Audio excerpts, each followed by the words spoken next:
Hey everyone, it's Jamie here from TNB. And one of the questions I get asked the most is about finding Lake Simcoe perch through the ice.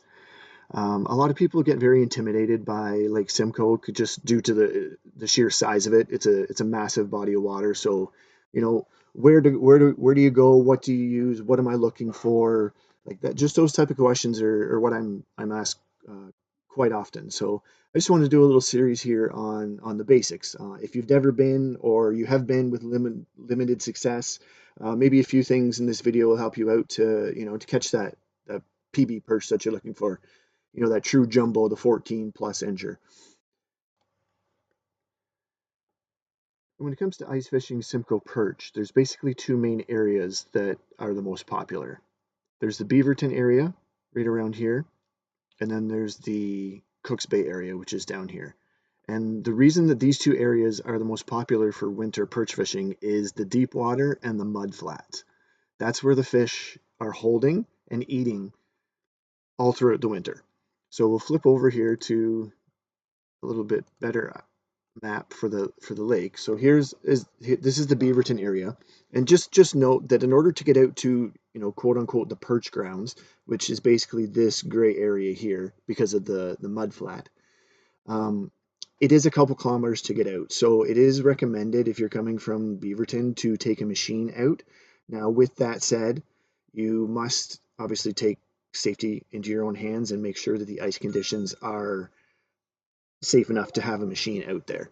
Um, but yeah, with that being said, the gray area here is the deepest area, so it's around the 30 to 35 foot area, and it's basically a big mud flat. So it's soft bottom, and the thing with mud flats in the winter is that they hatch different insects that come out of the bottom, out of the mud, up into the water column, and that's where the perch are just roaming, and they just gorge on these things. So those are bloodworms and mayflies. So that's the key to winter perch fishing is finding the big mud flats or the soft bottom that these insects are going to hatch from. And if you look down here in Cook's Bay, this is also, clay, it's mud, sand, like this is all it's a soft bottom, right? So those are the things you want to key in on in the winter. And just taking a closer look at the Beaverton area here. Um, like I said, you want to focus on the deeper kind of spot. So you're 25 feet and deeper than that. That's where I've had most of my luck with the big fish, anyways. And another key thing is this is a very popular area. It's a very community area. So there's a couple outfitters that have their huts typically, down in a line along this way. Some of them have them coming out this way. But one thing that I've had the most success with, or that I found that where I've had my most success, is staying away from the crowds. Noise is a big factor.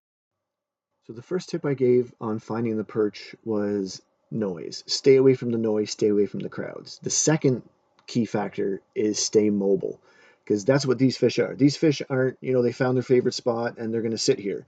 These fish are constantly moving, constantly patrolling around this flat. Now, with that being said, fish are always moving, so you should consistently see new batches of fish come in. So you'll see a school come in, you'll get some crazy action for, 5, 10 minutes or so, and then you'll notice that the school kind of, wanders off, and then you might not see anything for 5, 10, 15 minutes. And then all of a sudden, boom, a new school comes in, and off you go again. You got chaos for a few minutes, and then you get the downtime. But you should consistently see schools of fish coming in if it's going to be one of those productive spots. And obviously, the more fish you see come in, the more schools you see come in, the more chance you have at, landing one of those true jumbos. Now, it is a little bit of a double-edged sword because if you don't see fish for, I would say, anywhere from, if you don't see fish 20 to 30 minutes in between, see that's kind of a slow spot, move and keep moving until you find a spot that consistently has the schools coming in. That is one of the keys. So stay away from the noise and stay mobile. So as far as what to use, these are kind of my big four.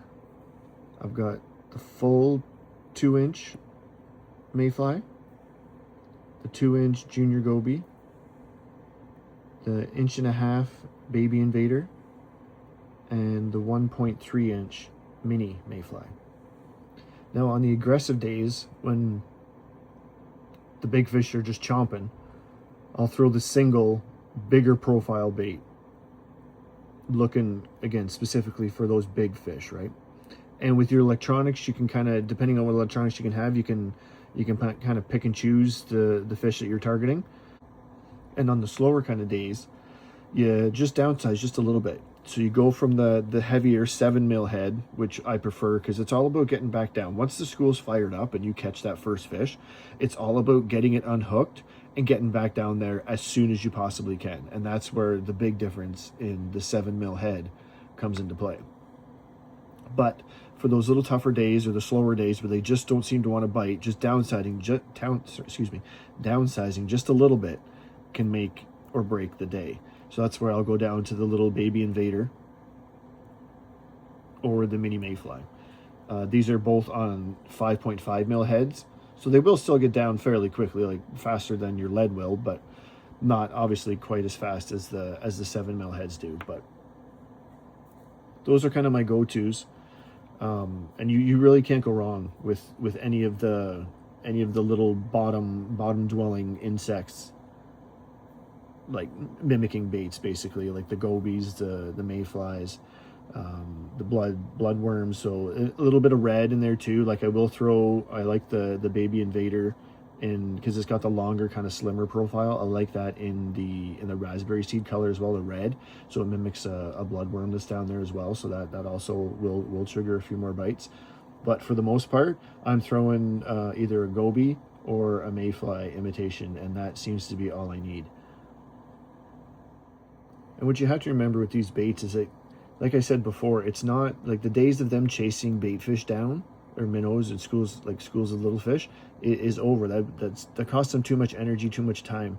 So now they're patrolling these large mud flats, and they're just sucking up all the little bottom dwelling creatures, so gobies and mayflies and bloodworms. So it's all about an easy meal with the least amount of energy used. And as far as techniques go, it depends on the day. Always start aggressive. So I always start with my jig, maybe 6 inches, maybe a foot off bottom a little bit, but it all depends on what electronics you're using. If you do have live scope, then you're able to see the fish coming in, so you can kind of you can tweak your presentation a little bit depending on the fish's reaction and their mood. Like you can see if you jig it too aggressively, then the fish might take off. So you know when they come in to just ever so slightly, they just want the little thing. Or there's days where it's the aggressive jig that really gets them going. Like they'll follow and they'll chase all the way up, and it's just a matter of how far they're going to chase you.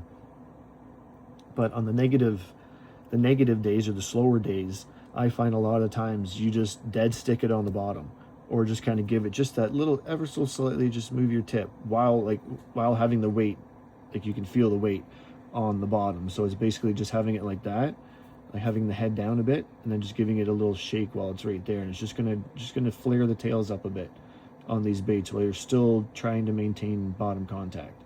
So you're basically just kind of you're not dead sticking it on the bottom, but you've got it on the bottom, and sometimes that slight wiggle, and then you'll just see the tip of your rod just bink, and that's them picking it up. So you hit them as soon as you see that little bink. Like you don't have to wait for the nibble, and they really go at it with the head shakes. It's just that one little boop, and that's just them just sucking it in.